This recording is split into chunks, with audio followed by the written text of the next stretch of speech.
Baik, Assalamualaikum warahmatullahi wabarakatuh. Waalaikumsalam warahmatullahi Waalaikumsalam wabarakatuh. warahmatullahi Dew, wabarakatuh. sesek, kalian. Tak keluar nih WA aku. Wes, ayo. Salam toh.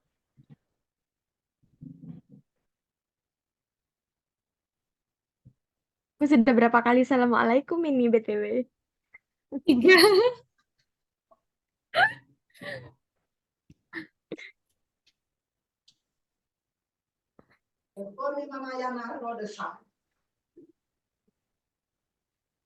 Kenapa R? Wes, ayo iki. Wes, guys.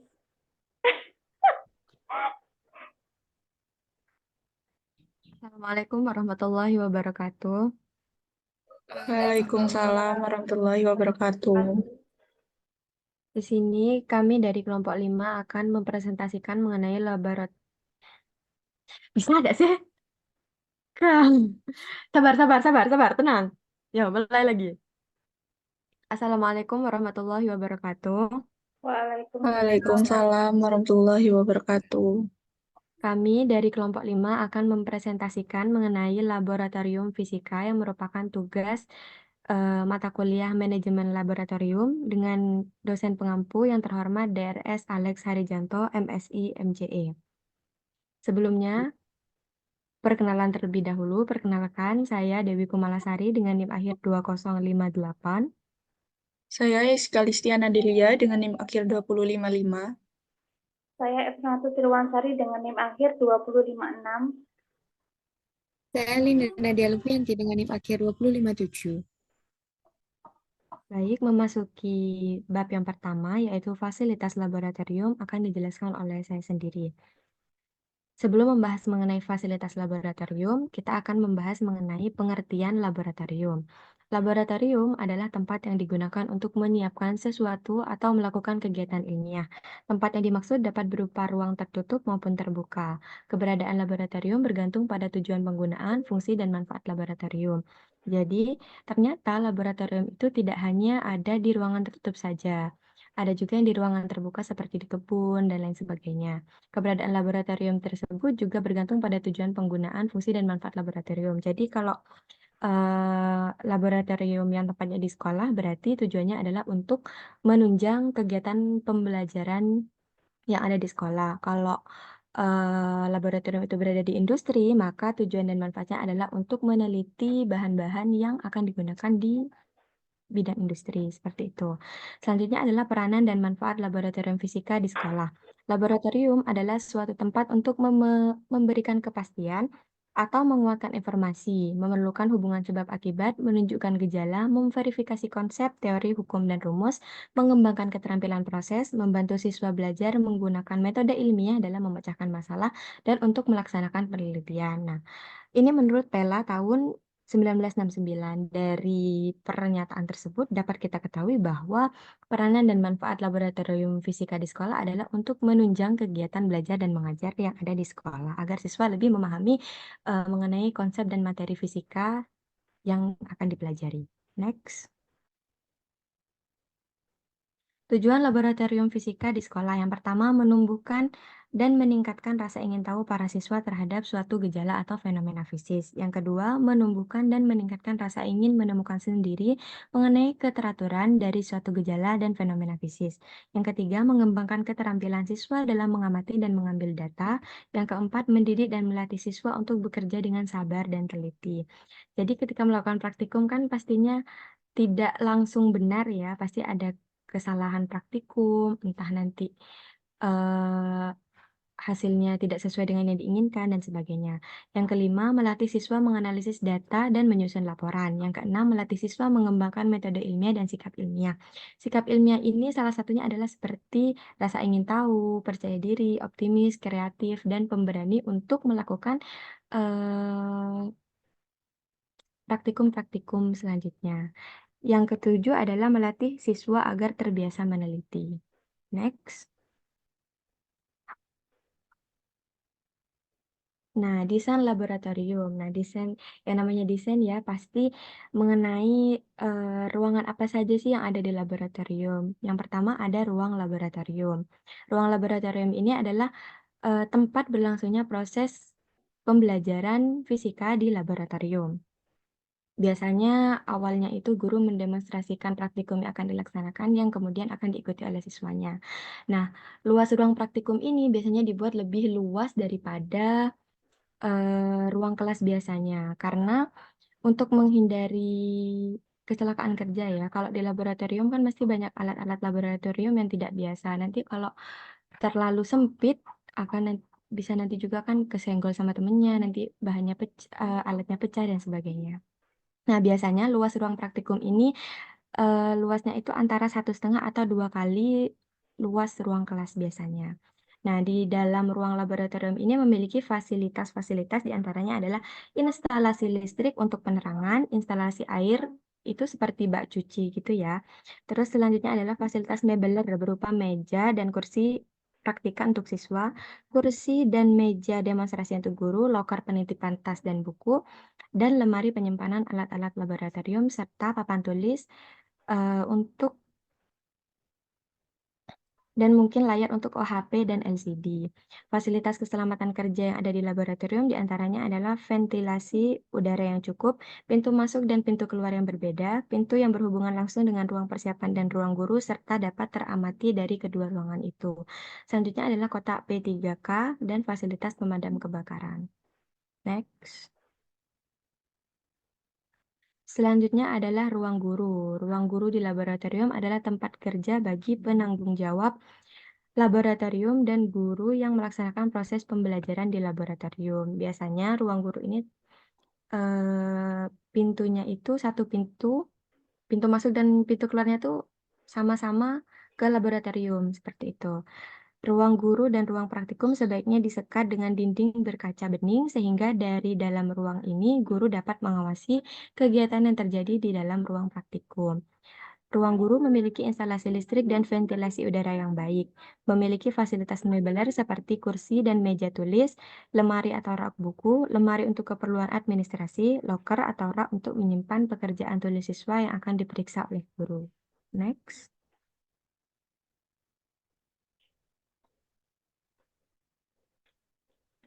Nah, di dalam ruang guru ini juga dapat dilaksanakan pekerjaan administrasi laboratorium seperti inventarisasi alat laboratorium.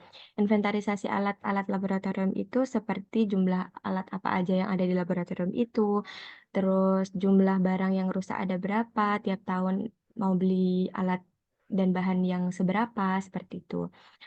Administrasi penggunaan alat-alat laboratorium, administrasi peminjaman alat-alat laboratorium, pengelolaan kegiatan laboratorium. Di dalam ruang guru juga dapat dilaksanakan pekerjaan akademik laboratorium seperti merencanakan kegiatan laboratorium, menyusun jadwal kegiatan laboratorium, dan memeriksa pekerjaan siswa. Next. Selanjutnya adalah ruang persiapan. Yang namanya ruang persiapan pastinya digunakan untuk sebagai tempat persiapan alat dan bahan untuk praktikum yang akan dilakukan. Memiliki fasilitas mebeler seperti kursi dan meja kerja untuk melakukan perawatan dan persiapan alat-alat laboratorium, lemari atau rak alat-alat, loket peminjaman alat-alat. Nah, di dalam ruang ini dapat dilaksanakan kegiatan seperti memeriksa jumlah kelengkapan alat, memeriksa keadaan, memperbaiki, membersihkan, dan mengkalibrasi ulang, serta melakukan setting dan uji coba. Biasanya di ruang persiapan ini juga disebut dengan ruangan untuk laboran. Jadi sebelum melakukan praktikum, biasanya laboran itu mempersiapkan alat-alatnya terlebih dahulu, bahan-bahannya apa saja, dilakukan kalibrasi ulang. Khawatir nanti kalau tidak dilakukan persiapan, kita tidak tahu barang mana saja yang rusak dan barang mana saja yang nanti akan menghasilkan hasil yang kurang maksimal, seperti itu. Next. Yang keempat ada ruang penyimpanan. Nah, ruang penyimpanan ini merupakan gudang laboratorium yang merupakan tempat dari alat-alat dan bahan laboratorium. Biasanya ini menggunakan beberapa prinsip ya ruang penyimpanan itu. Kalau tidak salah ada 3. Yang pertama ada aman, terus yang kedua mudah dicari, sama mudah diambil. Demi keamanan dan kemudahan penyimpanan dan pengambilan alat-alat, ruang penyimpanan atau gudang biasanya hanya memiliki satu pintu masuk dan keluar melalui ruang persiapan. Nah, di bawah ini ada denah laboratorium ya. Jadi, pada kenyataannya di lapangan tidak semua ruangan laboratorium itu seperti yang sudah dijelaskan tadi. Kenapa? Karena juga bergantung pada keadaan masing-masing di sekolah ya. Tergantung kapasitas orangnya berapa, terus juga tergantung pada kapasitas sumber dayanya seperti apa, baik itu dari sumber daya finansial ataupun sumber daya manusianya. Tapi kalau berbicara masalah standar ruang praktikum ini ya seperti gambar di bawah ini, seperti itu. Next. Nah, di ruang laboratorium ini terdapat beberapa instalasi. Yang pertama adalah instalasi listrik yang digunakan untuk memberikan penerangan di semua ruangan laboratorium, yaitu di ruang praktikum, di ruang guru, di ruang persiapan, dan di ruang penyimpanan atau gudang. Memfasilitasi proses pembelajaran di laboratorium, yaitu demonstrasi, eksperimen, dan penelitian atau penggunaan OHP, LCD, dan amplifier. Yang ketiga, memfasilitasi pekerjaan administrasi laboratorium, yaitu untuk pemasangan mesin tik elektronik atau komputer. Jadi, instalasi listrik ini juga sangat diperlukan di laboratorium ya, karena tidak semua praktikum itu menggunakan alat dan bahan yang ada di laboratorium. Kadang kita juga kan pernah melakukan praktikum secara online, melalui laptop atau komputer. Nanti, misalkan laptop atau komputernya habis baterainya, kita bisa langsung mencarger laptop kita di stop kontak yang ada di laboratorium tersebut. Jadi instalasi listrik ini juga sangat penting sekali ya yang ada di laboratorium, bukan hanya untuk penerangan tapi juga untuk demi lancarnya kegiatan praktikum. Selanjutnya adalah instalasi air. Digunakan untuk keperluan proses pembelajaran yaitu eksperimen dan demonstrasi, merawat dan memelihara alat-alat laboratorium yang dapat dibersihkan dengan air, memelihara kebersihan laboratorium dan untuk mencuci tangan. Komponen instalasi air terdiri dari saluran air bersih dan sumbernya ke dalam laboratorium, saluran air buangan atau limbah, dan bak cuci lengkap dengan keran airnya. Bak cuci ini biasanya berada di dekat meja demonstrasi dan dapat juga di dekat meja praktikum, atau biasanya di dinding-dinding ruangan gitu. Next. Instalasi gas. Instalasi gas di laboratorium ini dibutuhkan untuk percobaan-percobaan yang menggunakan kompor atau pemanas bunsen, seperti untuk memanaskan air dan sebagainya. Instalasi gas di laboratorium dapat dibuat dengan menggunakan tabung gas LPG dan penyaluran gas ke kompor atau pemanas melalui pipa instalasi gas yang dapat dipasang pada dinding atau lantai kompor pemanas. Harus diingat bahwa kalau menggunakan gas LPG, maka gas itu harus lebih berat dari udara sehingga lubang pembuangan kebocoran gas itu harus berada di bagian bawah dinding atau cukup rendah. Next. Nah, fasilitas yang terakhir yang ada di ruang laboratorium adalah mebeler. Nah, mebeler ini merupakan segala hal atau peralatan yang dari mebel seperti meja. Meja di ruang laboratorium itu ada banyak sekali jenisnya ya. Yang pertama ada meja praktikum, tentunya untuk meja yang digunakan untuk melaksanakan praktikum. Biasanya satu meja untuk satu percobaan dan biasanya dilakukan oleh 2-4 orang siswa. Ukuran mejanya itu sekitar tingginya itu 75 cm, lebarnya 70 cm, dan panjangnya 120 cm. Dilengkapi dengan instalasi listrik, sebaiknya satu meja dipasang terpisah dengan meja yang lainnya. Yang kedua ada meja demonstrasi. Meja demonstrasi ini biasanya digunakan untuk guru ketika akan melakukan demonstrasi di depan siswa-siswanya ya. Dipasang di bagian depan ruang praktikum depan papan tulis. Ukuran panjangnya kira-kira 2 kali meja praktikum dengan lebar dan tinggi yang sama, atau bisa juga tingginya itu 75 cm, lebarnya 80 cm, dan panjangnya 200 cm. Dilengkapi dengan instalasi listrik berupa stop kontak. Di samping meja demonstrasi dapat dipasang bak cuci. Next. Meja persiapan. Meja persiapan ini digunakan untuk guru atau laboran untuk mempersiapkan alat-alat yang akan digunakan. Dipasang di ruang persiapan, ukurannya kira-kira sama dengan meja demonstrasi, dilengkapi dengan instalasi listrik berupa stop kontak. Selanjutnya adalah meja tulis, digunakan untuk guru, dipasang di ruang guru, ukurannya sama dengan ukuran meja tulis pada umumnya, lengkap dengan laci-lacinya. Next. Selanjutnya adalah kursi. Nah, kursi di laboratorium ini ya seperti di gambar ini ya. Seperti kursi-kursi yang biasa kita gunakan di lab. Nah, kursi praktikum ini biasanya dibuat tanpa sandaran punggung dan tangan. Kursi praktikum ini umumnya dibuat dari rangka besi, tingginya sekitar 50 cm dan tempat duduknya berdiameter sekitar 25 cm agar tidak cepat merusak lantai dan tidak menimbulkan suara berisik ketika digeser.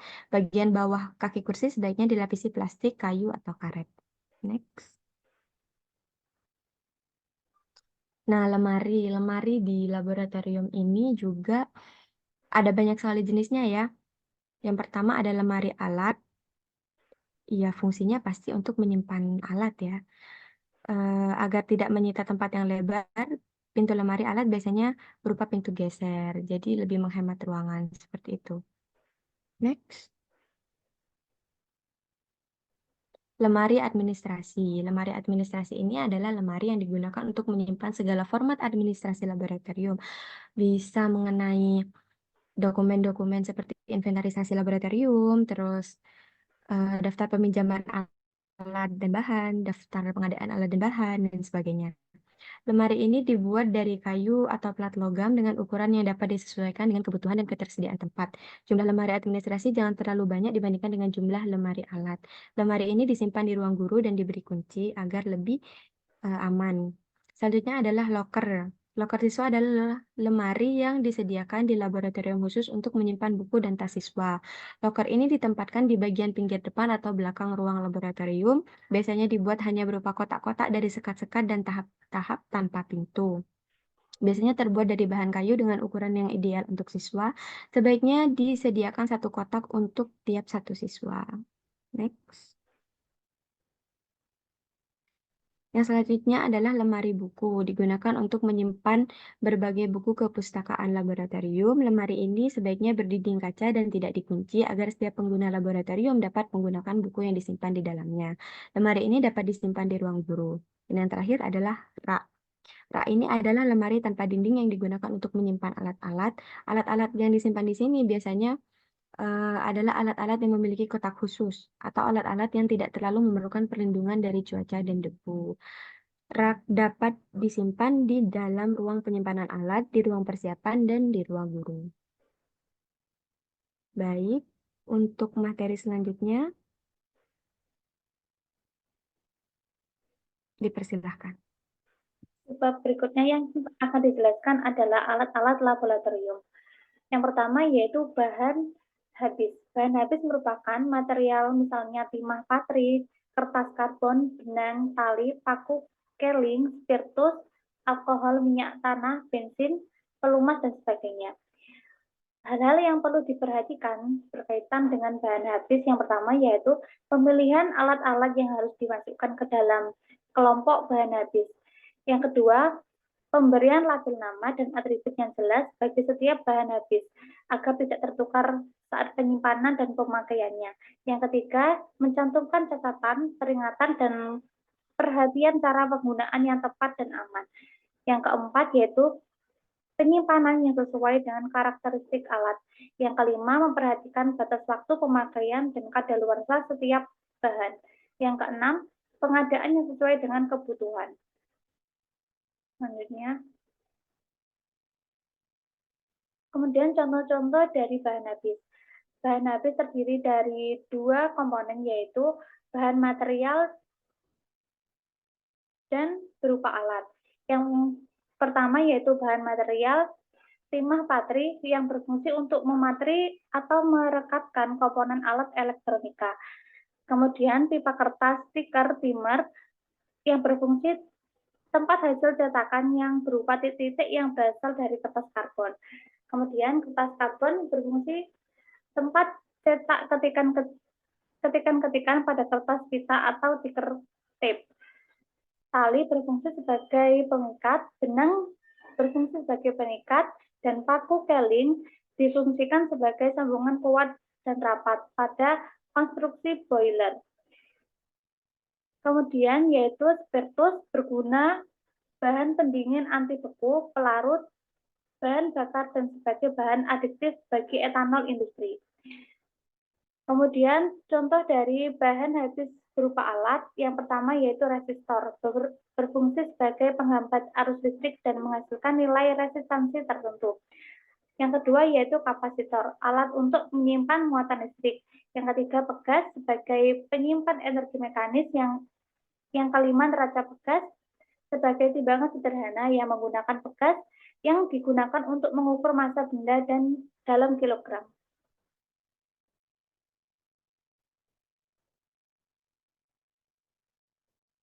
Alat-alat fisika dikelompokkan dari jenisnya. Yang pertama yaitu alat-alat permanen.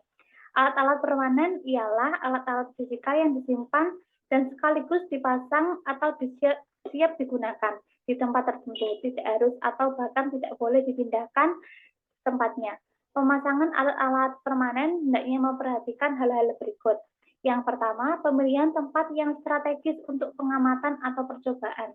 Yang kedua, ketepatan posisi pemasangan di tempat yang sudah ditentukan. Yang ketiga, tempat pemasangan dan alat dipasang di tempat itu harus terhindar dari faktor-faktor yang dapat mengganggu atau merusak alat seperti panas matahari, kelembapan, dan banyak getaran, dan sebagainya. Yang keempat, setiap alat permanen dapat diberikan kartu alat atau pertanda untuk menjelaskan nama dan atribut-atribut lainnya alat tersebut seperti jumlah, spesifikasi, aksesoris, dan tempat penyimpanannya.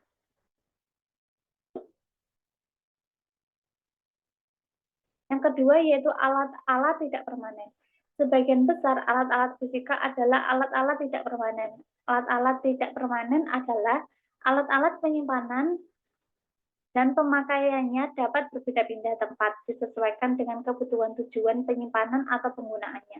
Contoh-contoh dari alat-alat tidak permanen yaitu seperti loop, cermin kombinasi, kaca plan paralel, lensa, cermin cekung, cembung, dan datar, prisma, dan kotak cahaya.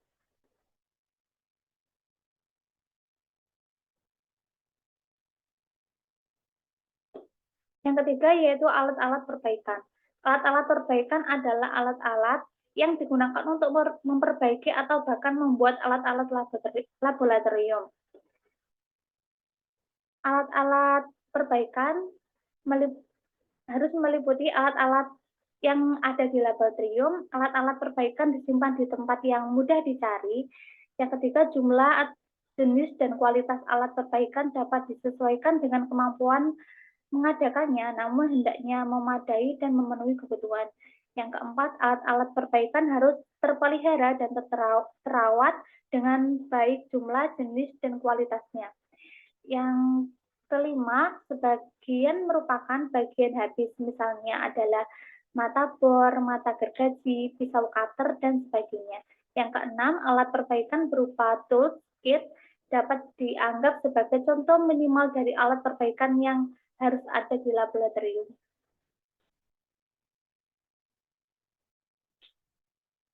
Sebab berikutnya akan dijelaskan oleh Linda.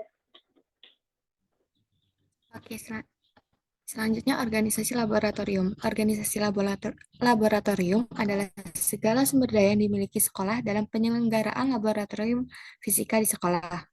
Organisasi laboratorium meliputi struktur organisasi, deskripsi pekerjaan, dan susunan personalia yang mengenai laboratorium tersebut. Yang dimaksud dengan personalia laboratorium fisika di sekolah pada umumnya adalah ketua laboratorium dan guru-guru fisika yang lainnya, yang bertindak sebagai pengelola sekaligus pengguna laboratorium. Nah, pada struktur organisasi, yang teratas biasanya ada kepala sekolah. Kepala sekolah ini bertanggung jawab atas semua kegiatan yang ada di laboratorium. Selanjutnya yaitu inventaris laboratorium. Inventaris alat laboratorium merupakan sebuah kegiatan untuk mendata semua alat yang masuk dan keluar dari laboratorium. Inventaris dilakukan secara rutin dan teratur dengan instrumen inventaris yang jelas. Instrumen yang dimaksud antara lain daftar inventaris alat dan fasilitas laboratorium, kartu alat, dan label alat. Nah, pada daftar inventaris alat dan fasilitas laboratorium, biasanya terdiri dari nama alat, ada kode, spesifikasi, jumlah alat, tanggal penerimaan alat tersebut, pabrik pembuatan, nomor seri, dan tempat penyimpanannya. Selanjutnya yaitu kartu alat dan kartu alat. Kartu alat adalah kartu yang bertuliskan identitas dan segala atribut alat. Kartu alat laboratorium umumnya berfungsi sebagai inventaris peralatan, mencatat kondisi alat, dan menyediakan informasi tentang pemeliharaan. Dengan kartu tersebut, laboran dapat melacak penggunaan alat, jadwal pemeliharaan, dan catatan yang lain yang diperlukan untuk menjaga efisiensi dan keamanan laboratorium. Selanjutnya yaitu label alat. Fungsi label alat yaitu untuk memudahkan identifikasi dan penemuan alat laboratorium dengan cepat. Selanjutnya yaitu administrasi penggunaan laboratorium dan alat-alat laboratorium. Administrasi penggunaan laboratorium bertujuan untuk mengetahui kapan, berapa lama, untuk apa, dan oleh siapa laboratorium serta alat-alat laboratorium digunakan. Agar rutin dilaksanakan, maka perencanaannya harus melibatkan semua guru dan pembagian tugas dan jadwalnya. Biasanya dalam administrasi penggunaan laboratorium ini ada tanggal, jam pemakaian, jumlah peserta, kegiatan, alat yang dipakai. Selanjutnya yaitu administrasi penyimpanan alat-alat laboratorium. Peminjaman harus mendapatkan persetujuan paling tidak dari kepala atau penanggung jawab laboratorium. Administrasi peminjaman alat-alat dapat dilakukan dengan menggunakan bon atau bukti peminjaman alat dan buku catatan peminjaman alat. Nah, ini ada contoh bukti peminjaman alat. Ada tanggal, hari, nama alatnya apa, kode, dan jumlah alat yang dipinjam itu apa. Selanjutnya yaitu administrasi pemeliharaan dan perawatan alat-alat laboratorium. Pemeliharaan dan perawatan alat-alat merupakan bagian dari kegiatan pengelolaan laboratorium yang paling penting dilakukan untuk menjaga agar alat-alat laboratorium dapat digunakan sesuai batas usia pakainya. Kegiatan pemeliharaan dan perawatan itu sebaiknya dijadwalkan dan dicatat.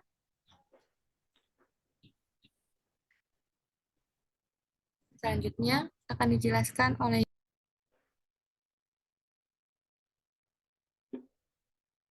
Kemudian yaitu keselamatan kerja. Keselamatan dan keamanan kerja di laboratorium sangat penting dan perlu diperhatikan, khususnya karena sangat terkait dengan kinerja dosen atau peneliti maupun mahasiswa. Semakin mencukupi ketersediaannya fasilitas keselamatan dan keamanan kerja, maka akan semakin sedikit kemungkinan terjadinya kecelakaan kerja. Yang pertama yang harus diperhatikan dalam keselamatan kerja yaitu tata tertib. Tata tertib laboratorium dapat dibedakan tata tertib umum dan tata tertib khusus. Tata tertib umum adalah tata tertib yang berlaku bagi semua orang yang bekerja di laboratorium, baik itu siswa, guru, ataupun pegawai lain yang memasuki laboratorium. Yang kedua, tata tertib khusus adalah tata tertib yang berhubungan dengan prosedur kerja dan berlaku di kalangan tertentu, misalnya para guru atau pimpinan sekolah. Tidak perlu diketahui oleh siswa. Poin yang kedua yaitu pedoman kegiatan. Pedoman kegiatan laboratorium adalah petunjuk teknis perencanaan, pelaksanaan, dan evaluasi serta monitoring kegiatan laboratorium. Yang ketiga yaitu manual penggunaan alat. Buku manual alat atau biasa disebut secara singkat sebagai manual alat adalah buku atau lembaran kertas yang berisi informasi mengenai spesifik alat, fungsi alat, teknik pengoperasian, dan cara penggunaan. Yang keempat yaitu penutur percobaan. Kegiatan percobaan dilakukan oleh siswa sebagai peserta pembelajaran maupun oleh guru sebagai pengajar, baik ketika ia mempelajari sendiri maupun ketika memperagakan alat percobaan, agar kegiatan percobaan berjalan dengan baik dan tercapai tujuan percobaan. Yang kelima yaitu alat-alat keselamatan. Alat-alat keselamatan dapat dibedakan atas alat-alat bantu yang digunakan dalam percobaan untuk menjaga keselamatan alat dan keselamatan kerja percobaan itu. Dan alat-alat atau bahan-bahan yang digunakan untuk memberikan semacam pertolongan pertama kepada kecelakaan kerja yang terjadi di dalam laboratorium, seperti P3K ataupun pemadam kebakaran. Selanjutnya, memasuki bab yang keempat atau bab terakhir, yaitu kegiatan laboratorium. Next. Yang pertama yaitu perencanaan kegiatan laboratorium. Nah, perencanaan kegiatan laboratorium ini merupakan suatu kegiatan awal untuk menetapkan program kerja laboratorium berdasarkan analisis keadaan dan kebutuhan yang sudah teridentifikasi. Nah, di dalam perencanaan kegiatan laboratorium ini nantinya melibatkan semua personil dan guru yang terlibat dalam pengelolaan dan penyelenggaraan laboratorium. Terdapat beberapa hal penting dalam perencanaan kegiatan laboratorium. Yang pertama yaitu perencanaan kegiatan laboratorium dilaksanakan sekurang-kurangnya 1 kali setiap sebelum 1 semester dan 1 tahun ajaran baru. Yang kedua, perencanaan kegiatan laboratorium harus sesuai dan mendukung program kerja sekolah. Ketiga, perencanaan kegiatan laboratorium harus didahului dengan evaluasi dan analisis keadaan, serta peluang dan hambatan yang dimiliki laboratorium. Selanjutnya, perencanaan kegiatan laboratorium harus menyebutkan secara eksplisit segala kebutuhan yang diperlukan untuk pelaksanaannya. Nah, dalam perencanaan kegiatan laboratorium ini, semua kebutuhan yang diperlukan itu untuk pelaksanaannya harus dijelaskan secara rinci dan jelas agar kegiatan dapat berjalan dengan lancar dan sukses. Hal ini termasuk kebutuhan alat dan bahan, fasilitas, serta jadwal dan frekuensi kegiatan.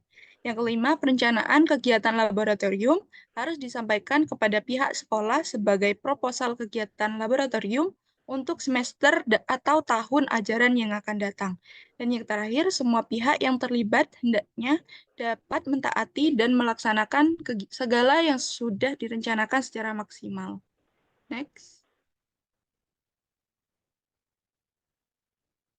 Selanjutnya, pelaksanaan kegiatan laboratorium. Nah, pelaksanaan kegiatan laboratorium ini melibatkan beberapa tahapan penting, seperti misalnya pengelolaan laboratorium, penyusunan jadwal kegiatan laboratorium, pemantauan pelaksanaan kegiatan, dan evaluasi kegiatan. Nah, selain beberapa hal tadi, perencanaan kegiatan laboratorium harus mencantumkan secara eksplisit atau jelas frekuensi dan jadwal kegiatan yang akan dilakukan. Nah, dalam pelaksanaannya ini, kegiatan laboratorium juga harus memperhatikan keamanan, keselamatan, kebersihan, dan keindahan laboratorium. Para pengelola laboratorium juga harus memiliki kemampuan dan penguasaan terhadap peralatan dan bahan praktek. Nah, pelaksanaan kegiatan laboratorium ini merupakan bukti konkret dari segala perencanaan kegiatan laboratorium yang telah dilakukan sebelumnya. Adapun terdapat beberapa hal yang perlu diperhatikan agar pelaksanaan kegiatan laboratorium dapat terlaksana dengan lancar. Yang pertama yaitu pelaksanaan kegiatan laboratorium tidak boleh menyimpang, apalagi dengan segala disimpangkan dari perencanaannya, kecuali penyesuaian untuk hal-hal kecil yang tidak terperhitungkan pada saat perencanaannya. Nah, hal tersebut itu bermaksud bahwa pelaksanaan kegiatan laboratorium harus sesuai dengan perencanaan yang telah direncanakan sebelumnya dan tidak boleh menyimpang, kecuali untuk penyesuaian hal-hal kecil yang tidak terduga pada saat perencanaan. Nah, hal tersebut ini penting untuk memastikan keberhasilan dan keselamatan pada kegiatan dalam ruang laboratorium. Yang kedua, pelaksanaan kegiatan laboratorium harus sesuai dengan jadwal kegiatan laboratorium yang telah dibuat dan disepakati pada perencanaannya. Yang ketiga, setiap pelaksana kegiatan laboratorium harus sudah memahami betul dan mau melaksanakan kewajibannya sesuai dengan yang direncanakan. Dan yang keempat, pelaksanaan kegiatan laboratorium harus tercatat datanya. Misalnya dalam bentuk daftar hadir, daftar pemakaian laboratorium, daftar penggunaan alat-alat, bahkan jika memang perlu dapat dibuat berita acara pelaksanaan kegiatan laboratorium. Next.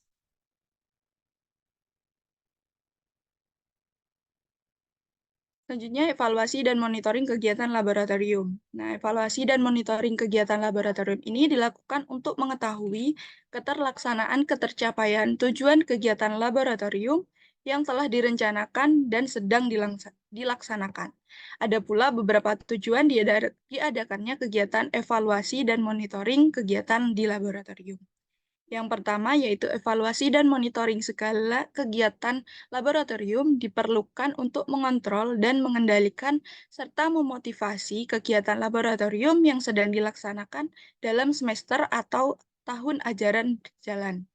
Yang kedua, evaluasi dan monitoring kegiatan laboratorium dilaksanakan untuk memperoleh data mengenai keterlaksanaan kegiatan laboratorium yang seharusnya dilaksanakan sesuai dengan perencanaannya, kendala atau hambatan dan peluang pelaksanaan kegiatan yang sedang dilaksanakan.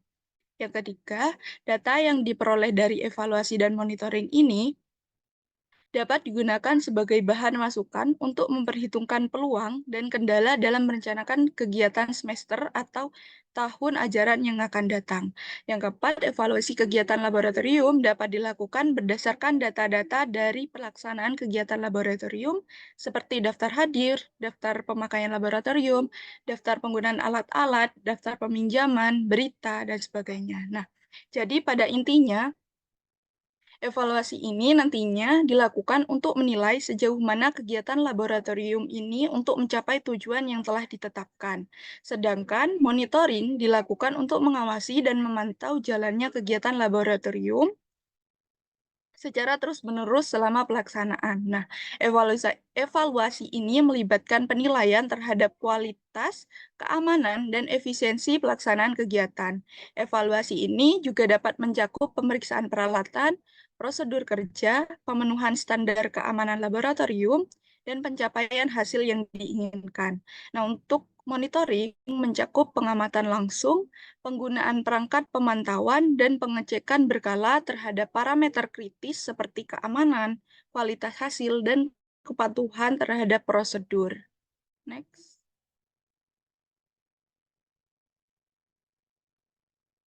Poin yang keempat, pemeliharaan dan perawatan alat-alat laboratorium. Perawatan dan pemeliharaan alat-alat dimaksudkan untuk mempertahankan kualitas dan unjuk kerja alat-alat di laboratorium sehingga tidak rusak sebelum batas usia pakainya habis. Nah, perawatan dan pemeliharaan alat-alat tidak berarti bahwa alat tidak boleh menjadi rusak.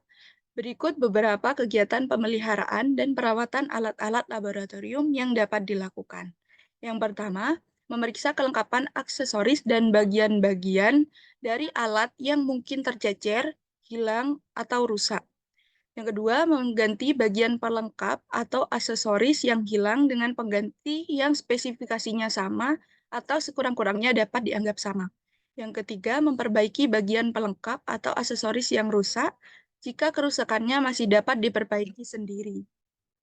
Nah, namun apabila kerusakannya itu pada alatnya tidak dapat diperbaiki sendiri, nah maka pihak terkait yang bertugas di lab itu dapat menyewa tukang servis yang sesuai di bidangnya. Yang keempat, membersihkan alat-alat dengan menggunakan alat-alat dan bahan-bahan pembersih yang tepat. Yang kelima, memeriksa skala 0 alat-alat pengukur, mengkalibrasi kembali jika dapat skala alat ukur, dan memastikan alat-alat yang tidak dapat dipakai lagi ke dalam daftar alat yang rusak. Next. Persiapan alat-alat laboratorium. Nah, persiapan alat-alat di laboratorium ini merupakan kegiatan penyiapan alat-alat yang akan digunakan untuk kegiatan proses pembelajaran, misalnya fisika, kimia, biologi, dan lain-lain, misalnya untuk praktikum dan demonstrasi. Persiapan alat-alat untuk proses pembelajaran ini meliputi kegiatan-kegiatan sebagai berikut. Yang pertama, pemilihan alat-alat laboratorium sesuai dengan jenis, jumlah, dan spesifikasi yang dibutuhkan untuk proses pembelajaran. Yang kedua, pemeriksaan kelengkapan dan aksesoris dari setiap alat yang digunakan. Yang ketiga, melakukan perawatan dan pemeliharaan alat-alat laboratorium yang akan digunakan. Keempat, memelihara unjuk kerja atau kinerja dari setiap alat yang akan digunakan. Yang kelima, menguji coba atau setting alat-alat yang akan digunakan seperti pada percobaan atau demonstrasi yang sesungguhnya akan dilakukan. Yang selanjutnya, menganalisis data hasil uji coba sesuai dengan tujuan praktikum atau demonstrasi yang akan dilakukan.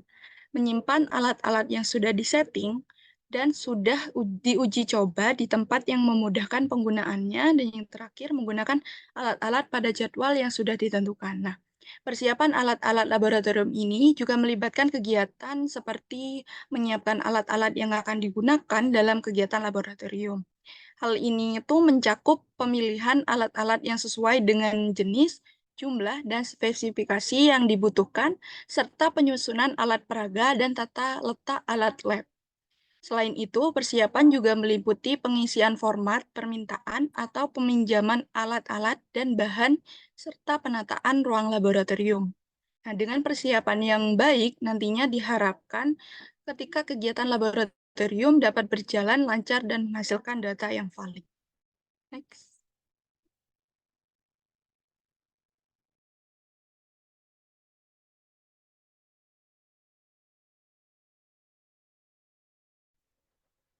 Kemudian, pelaksanaan praktikum. Praktikum adalah kegiatan yang bertujuan untuk membekali siswa agar lebih dapat memahami teori dan praktik. Selain itu, praktikum juga dapat diartikan sebagai suatu kegiatan yang dilakukan secara mandiri maupun kelompok untuk menyelesaikan suatu pekerjaan yang membutuhkan percobaan atau pembuktian secara langsung untuk memperoleh data.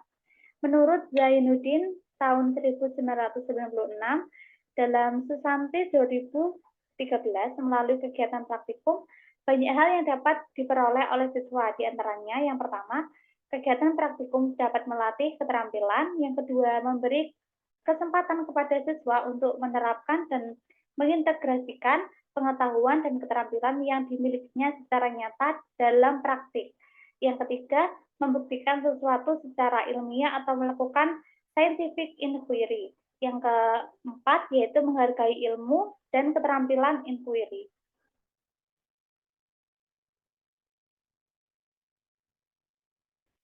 Kemudian, kegiatan demonstrasi. Demonstrasi merupakan metode pengajaran yang sangat efektif karena dapat membantu peserta didik untuk memperhatikan atau melihat secara langsung mengenai proses terjadinya sesuatu. Istilah demonstrasi dalam pengajaran dipakai untuk menggambarkan sesuatu cara mengajar yang pada umumnya menjelaskan penjelasan yang verbal dengan pengoperasian alat atau suatu benda. Menurut Roni Haryanto, pada metode demonstrasi merupakan cara penyajian pelajaran dengan memperagakan secara langsung proses terjadinya sesuatu atau yang berkaitan dengan materi pembelajarannya, yang disertai dengan penjelasan lisan yang dilakukan oleh murid atas bimbingan atau petunjuk guru melalui media gambar atau alat peraga. Baik, karena pemaparan materi telah selesai, mungkin itu saja yang dapat kami sampaikan. Kurang lebihnya mohon maaf. Wassalamualaikum warahmatullahi wabarakatuh. Waalaikumsalam warahmatullahi wabarakatuh.